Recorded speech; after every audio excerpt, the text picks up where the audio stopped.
Hello friends, आपका स्वागत है अपनी पाठशाला चैनल में। ये वाला वीडियो राउटिंग एल्गोरिथम पे बनाया गया है। Distance vector routing last video में हमने कवर किया था। आप लोगों ने अगर नहीं देखा है तो उस वीडियो को एक बार देख लीजिएगा। ये वाला जो वीडियो है ये काउंट टू इन्फिनिटी प्रॉब्लम पे बनाया गया है, जो डिस्टेंस वेक्टर राउटिंग एल्गोरिथम के अंदर प्रॉब्लम फेस की जाती है उस प्रॉब्लम के ऊपर ये बनाया गया है। अच्छा, यहाँ से जो क्वेश्चंस बनते हैं उन क्वेश्चन को समझने के लिए ये समझना जरूरी है कि count to infinity problem actually में होती क्या है। काउंट टू इन्फिनिटी जो है उसको राउटर्स से हम कैसे फेस करते हैं, मतलब इसको थ्योरेटिकली समझना जरूरी है।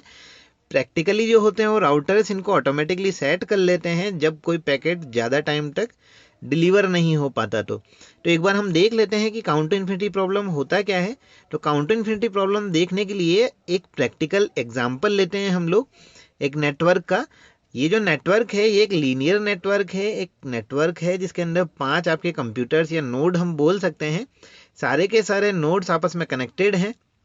ए B C D and E, ये आपके 5 नोड यहाँ पे कनेक्टेड है। अच्छा देखो, यहाँ पे होगा क्या कि जो आपकी डिस्टेंस वेक्टर राउटिंग एल्गोरिथम है वहाँ पे वेक्टर्स होते हैं, मतलब टेबल्स होती है, वेक्टर जिनको कहा जाता है। तो ये वेक्टर्स जो होते हैं इनको अपडेट करते रहते हैं वो आपस में। अच्छा, इसको ऐसे समझते हैं कि जैसे मान लीजिए ये 5 कंप्यूटर जो है या 5 नोड जो हैं या 5 राउटर जो हैं, आप जो भी इनको समझें।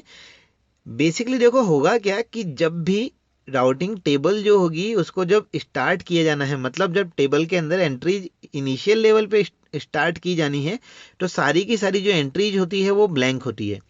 अपडेट कब होता है? जब कोई पैकेट आपस में सेंड किया जाता है एक दूसरे राउटर पे। अच्छा, जो पैकेट सेंड किया जाता है उसके अंदर जो डिस्टेंस है वो डिस्टेंस दो तरीके से लिखी जा सकती है। या तो नंबर ऑफ होप लिखे जाए, मतलब कितने होप कवर करके आपको पैकेट रिसीव हो रहा है, या फिर सेकंड नंबर पे जो चीज देखी जाती है वो होता है डिले। लास्ट वाला जो वीडियो हमने देखा था उसके अंदर हम लोगों ने बात की थी डिले की। वहां पे जो डिस्टेंस था उसको लिया गया था डिले। यहाँ पे जो हम डिस्टेंस ले रहे हैं वो नंबर ऑफ होप ले रहे हैं, मतलब कि नंबर ऑफ राउटर कितने कवर करने पड़ते हैं। तो यहाँ पे अगर इनिशियल लेवल की हम बात करें तो इनिशियल स्टेट के अंदर सारे के सारे जो राउटर्स है उनकी जो टेबल है वो पूरी की पूरी ब्लैंक है। अच्छा देखो, यहाँ पे जो बात की जा रही है वो ए के रिगार्डिंग की जा रही है कि ए की डिस्टेंस जो है वो बी से अभी हमको नहीं पता, मतलब ये सारी की सारी डिस्टेंस अभी इन्फिनिटी लेवल पे सेट है। लेकिन जब पहला एक्सचेंज किया जाएगा पहला पैकेट, तो देखो होगा क्या है कि जैसे ही पहला पैकेट एक्सचेंज किया गया तो बी को ए की डिस्टेंस पता लग गई कि ए की डिस्टेंस जो है बी से वो ए है। सी डी एंड ई इनको अभी तक डिस्टेंस बिल्कुल भी नहीं पता है, लेकिन ए को इनकी डिस्टेंस, ये बी को ए की डिस्टेंस अभी पता लग चुकी है पहले एक्सचेंज पे। अच्छा, जब नेक्स्ट एक्सचेंज किया जाना है तो बी की डिस्टेंस, तो बी से ए की डिस्टेंस तो 1 है ही। सी ने किया क्या कि अपने नेबर राउटर्स को चेक किया, नेबर राउटर में उसको राउटर मिला बी, बी के पास में डिस्टेंस है ए की। तो इसने किया क्या कि जब सेकंड एक्सचेंज हुआ, मतलब जो सेकंड पैकेट एक्सचेंज किया गया, तो उसमें सी ने 1 होप, ऑलरेडी डिस्टेंस थी बी की, इसमें +1 कर दिया, तो ये डिस्टेंस हमको मिल चुकी है 2। जब थर्ड पैकेट एक्सचेंज किया गया तो बी से ए की डिस्टेंस 1 है, सी की डिस्टेंस पता है, तो डी ने किया क्या कि इसमें +1 किया नंबर ऑफ होप और डिस्टेंस मिल चुकी है 3। जब फोर्थ नंबर वाला पैकेट एक्सचेंज किया गया तो जितने भी राउटर्स हैं उन सबके पास में एक ही डिस्टेंस है। बी से ए की डिस्टेंस है 1 होप, सी से ए की डिस्टेंस है 1 + 1 2 होप हो चुका है। डी से अगर ए की डिस्टेंस की हम बात करें तो 2 + 1 यहाँ पे 3 होप हो चुका है। और अगर ई से ए की डिस्टेंस की बात करें तो डी तक ऑलरेडी 3 था, इसमें +1 किया तो यहाँ पे 4 होप डिस्टेंस मिल चुकी है।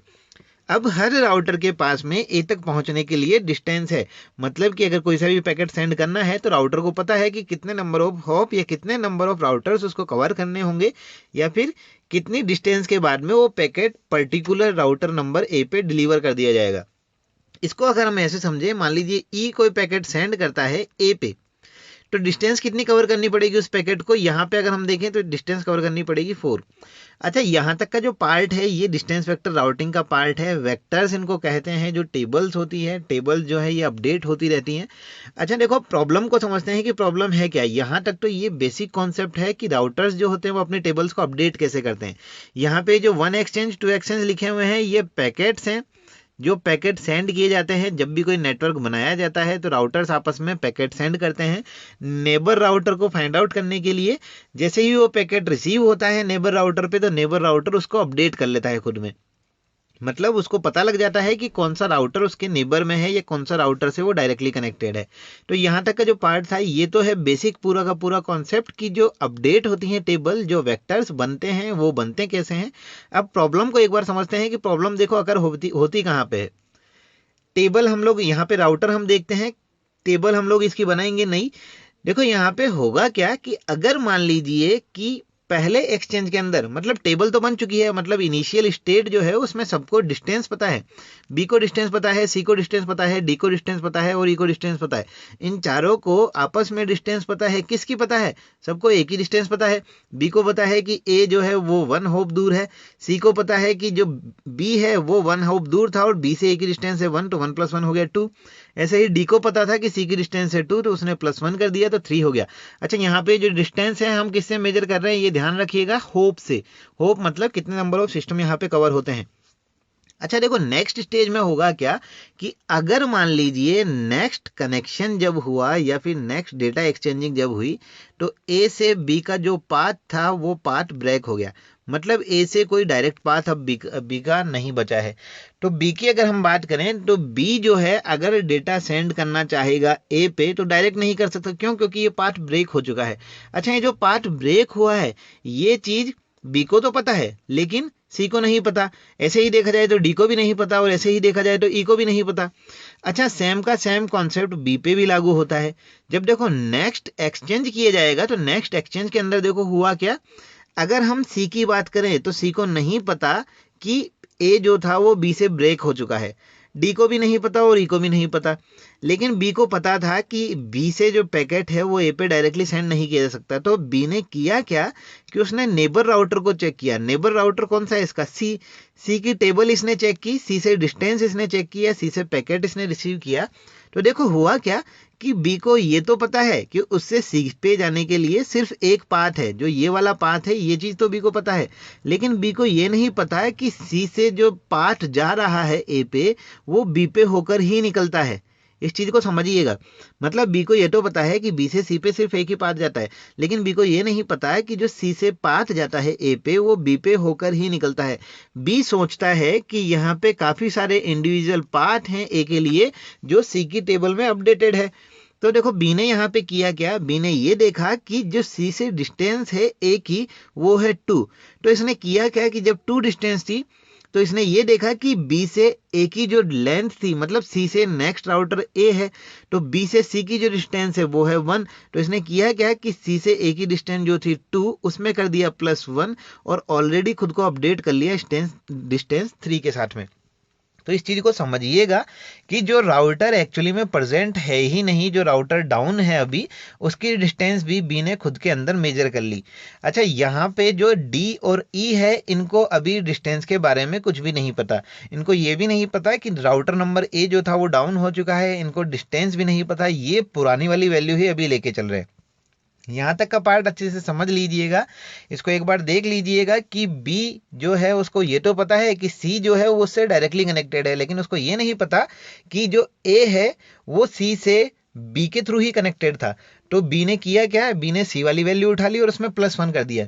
नेक्स्ट जब एक्सचेंज हुआ तो यहाँ पे अब समझिएगा कि सी ने देखो किया क्या कि सी ने देखा कि जो नेबर राउटर्स हैं उनसे जो ए की डिस्टेंस है वो है 3, उनसे जो एक डिस्टेंस थी वो थी 3। तो सी ने किया क्या कि खुद को अपडेट कर लिया कि बी से डिस्टेंस अगर 3 आ रही है और डी से डिस्टेंस अगर 3 आ रही है तो इसने किया क्या कि बी की डिस्टेंस पे कर दिया +1। जैसे ही इसने +1 किया तो वैल्यू हो चुकी है 4। अब इस बात को समझिएगा कि जो बी था, बी ने अपडेट कहाँ से किया था इसको, खुद को सी से किया था। सी को ये चीज थोड़ी ना पता है कि उसने सी वाली ही वैल्यू उठाई थी, सी को लगा कि ए की डिस्टेंस जो है वो अब हो चुकी है 3। अब ए की डिस्टेंस अगर बी तक 3 हो चुकी है तो बी से सी की डिस्टेंस है 1, तो सी ने किया क्या 3 + 1 कर दिया, तो अब डिस्टेंस हो चुकी है 4। यहां तक अभी डी और ई ने अपने अंदर कोई भी अपडेशंस नहीं किए हैं, लेकिन जैसे ही नेक्स्ट राउटिंग एल्गोरिथम जो है वो जैसे ही नेक्स्ट राउट होता है आपका पैकेट, तो होता क्या है इस चीज को समझिएगा कि यहाँ पे सी ने किया क्या कि सी की डिस्टेंस थी 4, तो बी ने वापस से चेक किया कि बी से डायरेक्टली ए पे नहीं जाया जा सकता। तो बी ने किया क्या, बी ने सी की टेबल चेक की या सी से डिस्टेंस चेक की, तो सी की डिस्टेंस है 4। तो बी ने ये देखा कि अगर सी से ए की डिस्टेंस है 4, तो इसने 4 में +1 कर दिया बी से सी वाली डिस्टेंस, तो यहाँ पे वैल्यू हो चुकी है 5। अच्छा नेक्स्ट देखते हैं राउटर डी ने क्या किया। डी ने देखा कि सी से ए की डिस्टेंस है 4, तो सी से डी की डिस्टेंस है 1, तो सी इसके अंदर कर दिया +1, तो अब डिस्टेंस हो चुकी है 5। राउटर नंबर ई ने अभी कोई अपने अंदर एक्सचेंजिंग नहीं की है। नेक्स्ट अगर हम देखें तो नेक्स्ट देखो हुआ क्या, यहाँ पे 5 वैल्यू हो चुकी है। सेम वापस से वही लॉजिक सी ने लगाया कि अगर बी से ए की डिस्टेंस है 5, तो बी से लेके सी की डिस्टेंस है 1, तो ये वैल्यू हो चुकी है 6। डी ने अभी कोई वैल्यू यहाँ पे चेंज नहीं की, लेकिन ई ने क्या किया कि ई ने देखा कि डी की डिस्टेंस जो है, डी से ए की डिस्टेंस वो है 5, डी से ए की डिस्टेंस है वो इसको लगी 5, तो इसने किया क्या कि डी से लेके ई तक की जो डिस्टेंस है वो है 1, तो 5 + 1 ये वैल्यू थी, इसको कर दिया 6।